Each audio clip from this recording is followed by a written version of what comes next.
Welcome Trinidad and Tobago to a News 4 report, a product of the Government Information Services Limited and the Ministry of Communications. I'm Joseph Lopez. Let's take a look at the headlines.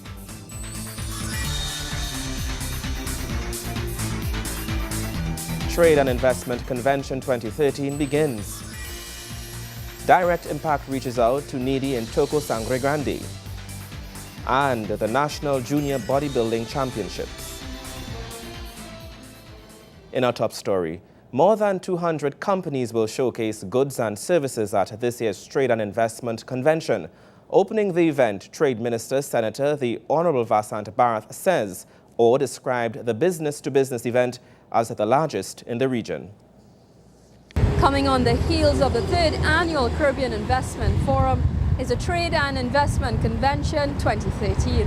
The 3-day business event sees manufacturers and investors gather here in Trinidad and Tobago for one of the longest-running exhibits in the region, hosted by the Ministry of Trade, Industry and Investment in partnership with TTMA. Host Minister Vasant Bharath, in opening the convention, notes this is the first one hosted by the ministry where it acts as an umbrella body for all trading agencies. The Trade and Investment Convention is the region's largest business-to-business event, bringing together manufacturers, service providers, exporters, buyers, distributors, wholesalers and investors from across the globe. The convention seeks to showcase the strength and diversity of our country's manufacturing strengths, and since its inception, it has generated more than $450 million worth of business transactions. The government, therefore, readily endorses Caribbean Investment Week's second signature event, which is the Trade and Investment Convention, as a significant avenue, not only to expand intra- and extra-regional trade, but also to build networks for developing strategic and logistical partnerships. To members of the private sector, participation and interest in the convention sparks much more than widening business opportunities, but encouraging a deeper growth in the economy. As president of the Trinidad and Tobago Manufacturing Association, Nicholas Lockjack says, boosting trade will make the impact on the national GDP needed to propel growth. Persons looking to boost trade and commerce, the TIC provides this avenue for the formation of links. Minister Bharath says this is the direction the diversification thrust needs. What we're doing here, as we're doing in other parts of the booth, really is highlighting the sectors that we're focusing on. So we have fashion here and we have food a little lower down, but really these are the areas that we want to highlight, and we want to highlight young designers and people who we believe have the potential and the passion, of course, to be able to take the sector forward. Young and upcoming designer entrepreneur Anna White, the TIC offers a place to showcase her talent and new business. I am getting started with the production aspect of the industry. That is where my calling is. That is what I want to do. I want to produce garments. And I am offering, in this company that I've just started, custom design garments. So I'm catering for the discerning designer, discerning eye, women who knows what they want and just have a hard time fitting their bodies. That is what I'm catering to, custom design clothing. Companies like RHS Marketing see this as an opportunity for moving forward in the international market. Last year we participated in TIC and we have grown our export market through new ventures such as St. Lucia, Suriname and also Barbados. Members of the diplomatic corps visiting from Argentina says the trade mission seeks to fulfill the need to satisfy strategic policies targeting an expansion into new and emerging markets, similar to the paths being taken by Trinidad and Tobago. Trade missions such as these are therefore as a result of decisions taken by the government of the Argentine Republic to pursue a policy of increased economic linkages with the Republic of Trinidad and Tobago and the other countries of the English-speaking Caribbean, which forms part of an active national strategy that seeks the expansion of Argentine exports and the establishment of linkages with strategic partners in dynamic and emerging markets, with the aim of contributing to the growth process by creating quality employment, as has been done in our country since 2003. Kimberly Ramkalawan, News 4. Minister of the People and Social Development, Dr. Glenn Ramadar Singh, embarked on a direct impact exercise in Toco Sangre Grande. There, the staff from the Ministry of the People and Social Development informed residents of the government services they can access from the ministry. I especially want to Debbie Harris, councillor for the electoral district Sangre Grande South, commended the works of the Direct Impact Program. A lot of people got help with their grants and their house wiring and food cards, etc. And I know whenever Dr. Ramadasing is in the area, it's like Santa Claus comes bearing a lot of gifts. And I hope that, I hope again today that he has come bearing a lot of gifts for the people of Valencia and the environs. She thanked the minister and his team for their contributions and made a sincere plea for help in the community. I especially want to compliment Dr. Griffiths for this initiative, because you know this region has been doubly poorest in all of Trinidad and Tobago. And as councillors, we are faced with the difficulty every day of people coming to request food cards and house wiring grants and grants to fix roof and floors and all that. And sometimes we are not able to meet the demands of those persons making those requests. Minister in the People and Social Development, Vanilla Allen Toppin, a proud member of the ministry, said she was very happy to be a part of the Direct Impact Initiative, which now brings help to the people of Toco Sangre Grande. Minister Griffith is very, very concerned about your welfare.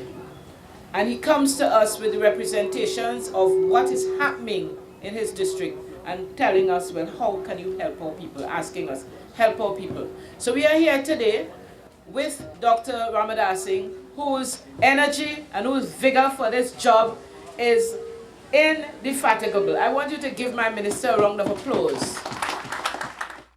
MP for Toco Sangre Grande, Dr. Rupert Griffith, said the neglect of his constituency by the previous administration is the worst he has seen. He noted, however, that while the people were clamoring for infrastructure, most of their needs are currently being addressed. And what the people were crying out to us, they need all of the infrastructure, which we are busy providing. You're talking about roads, bridges, water, electricity, access roads. We are very aggressively providing those amenities. In addition to that, the people said to us they have no form of higher education, and that their people go to secondary schools and they have no place to go. So within the first year of this administration term, we opened a branch of COSTAT right here in Sangre Grande. Minister of the People and Social Development, Dr. Glenn Ramadasing, delivered the feature address at the event. He says the Direct Impact Program has indeed come a long way, and the program will continue to reach out to people in communities across the country. Just about this time, 3 years ago, we had the first Direct Impact in a place called Diego Martin, Bagatelle. And when we went there, the people descended upon the place, and there were hundreds of people in Diego Martin on that fateful day. And we said, this is what the people want. They want a direct impact on poverty, a direct impact on the hungry, a direct impact on the needy, a direct impact on the elderly, a direct impact on those who are vulnerable. He says so far they have seen 55,000 people across the length and breadth of Trinidad and Tobago.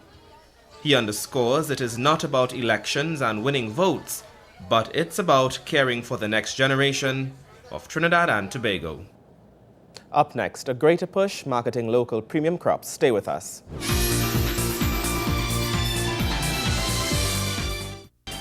Welcome back. While the Caribbean is rich in many resources, making strides in marketing these products on a global scale is something yet to be fully achieved. Reaching this goal is just one of the issues discussed at this year's Caribbean Investment Forum. It's no secret that Trinidad and Tobago is home to some of the world's rarities in premium crops such as hot peppers and cocoa. But while this is so, seeing rewards from these crops is yet to be materialized. Many may ask the question, but how can this change? These were some of the questions raised at CIF 2013's parallel session on agribusiness, which focused on attaching the value-added aspect on the sector. Food Production Minister Devant Maharaj highlighted the need for a greater push to be placed on marketing such crops and making it successful. Strengthening of the value addition sector is predicated on sustainable primary agricultural sector. This involved the creation and enhancement of niche markets for selected commodities such as cocoa, hot peppers, and livestock. Trinidad and Tobago cocoa has won several first place awards at the Salon du Chocolat in Paris, France, in the category such as sweetness, floral, fruity, and spicy in 2009, 2010, 2011. Yet still, we have not been able to monetize that success.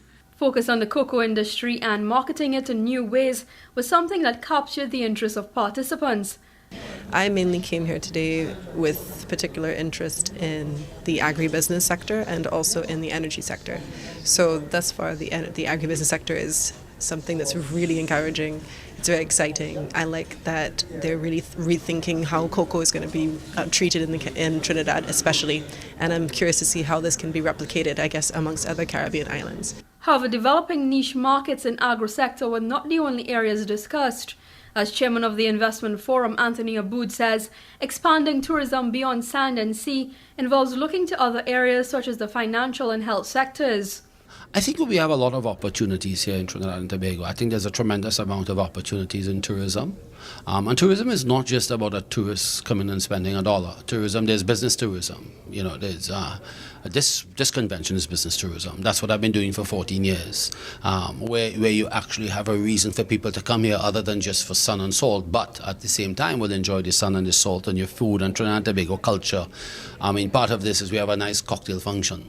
The cocktail function will have some local fashion designers.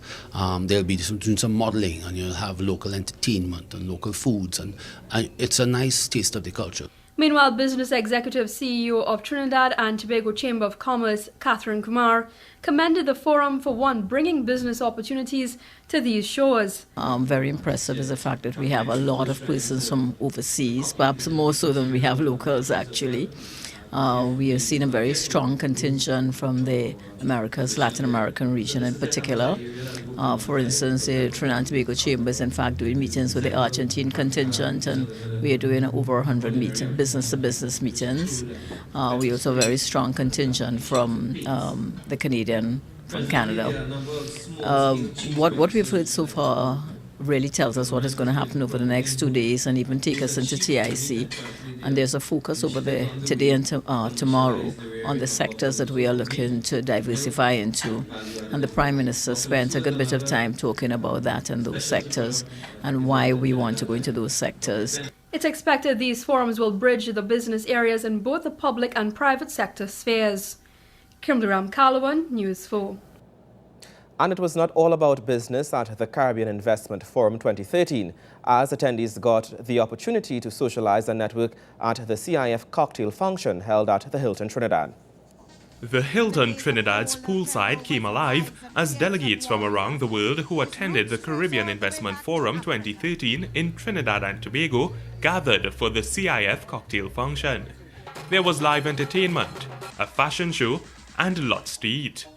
There were many familiar local faces in the crowd as the event provided yet another key opportunity for business owners and service providers to network with a true Trinbagonian cultural experience.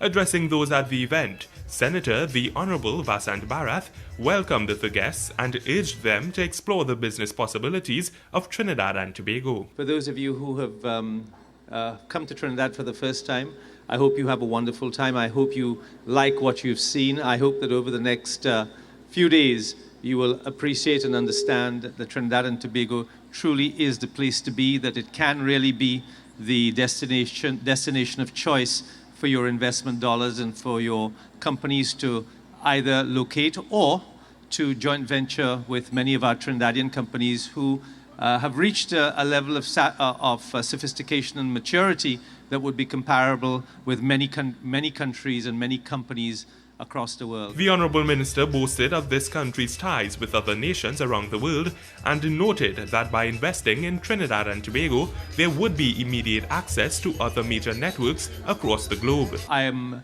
hopeful that over the next few days, you will visit many of our companies, you will visit many of the places in Trinidad of interest to you. We've already had several successful networking sessions during the course of today.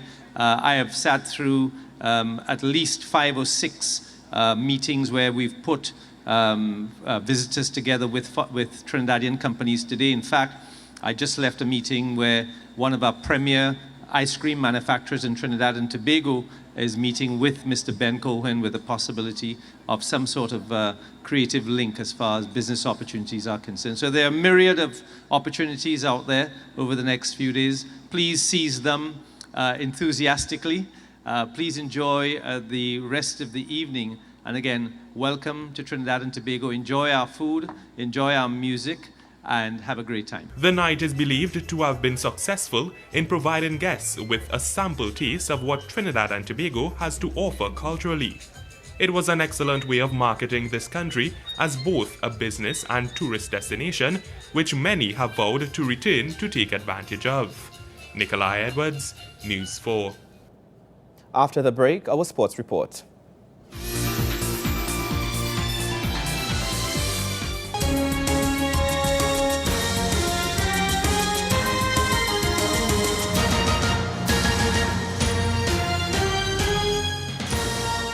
The Trinidad and Tobago Bodybuilders and Fitness Federation recently hosted the National Junior Bodybuilding and Fitness Championships, which showcased some of the up-and-coming talent in the sport.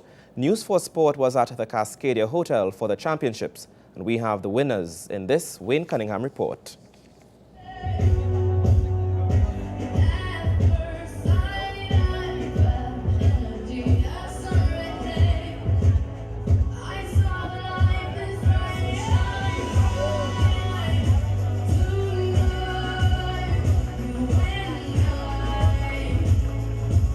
That was Isa Miller-Phillips as she posed her way to the Miss TNT title at the National Junior Bodybuilding Championships.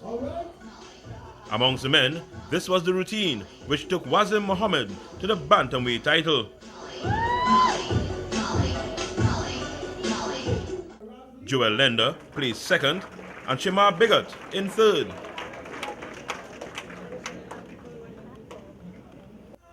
Errol Thorne is the lightweight champ.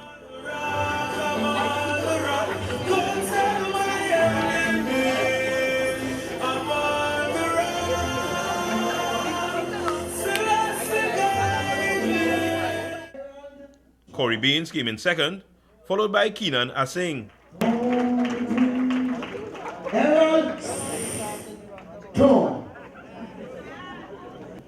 The competition was stiff in the welterweight division, and it took some keen eyes to separate the competitors. In the end, it was Lincoln Honnigan taking first place.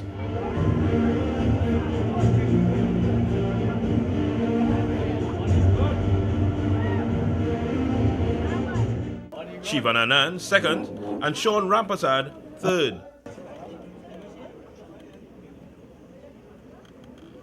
Kurt Ali was a huge crowd favorite, and he captured the light middleweight crown.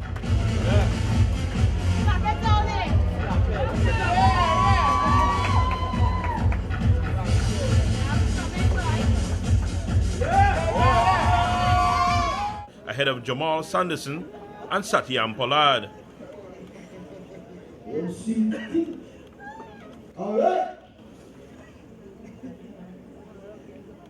The light heavies were next, and this division belonged to Andy Rodriguez all the way.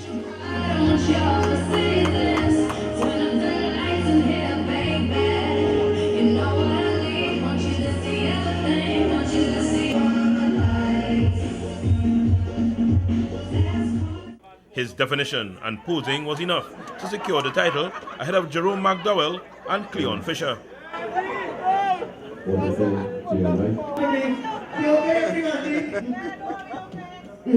Just remember once you get 200 miles. Stephen Kern Braffett.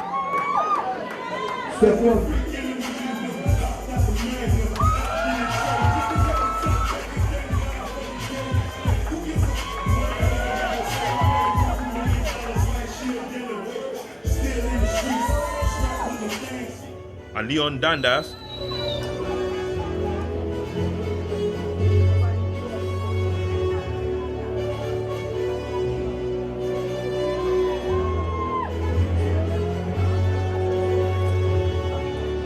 Were the only competitors in the heavyweight division. Braffett was the favorite going in, and he justified that tag with a stellar performance. All the champions came back out for the pose down to decide the overall title. Front double bicep.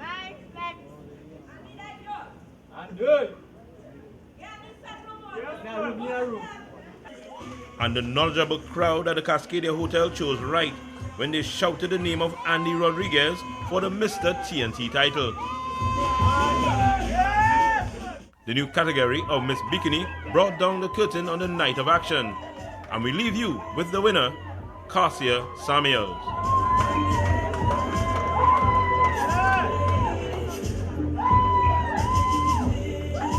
Wayne Cunningham, News 4 Sports.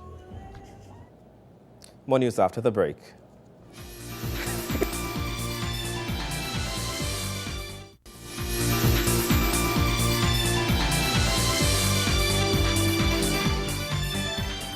Thank you for staying with us. The Direct Impact Initiative continues to move across Trinidad and Tobago, touching lives and addressing issues that plague communities. This Direct Impact walkabout took place in Freeport. Residents of Freeport welcomed the presence of the Minister of the People and Social Development, Dr. the Honorable Glenn Ramadar Singh, as he brought his ministry's Direct Effect initiative to the area. The minister and his ministry's staff began the walkabout at the Freeport flyover, then proceeded along Mission Road and then onto Nelson Road.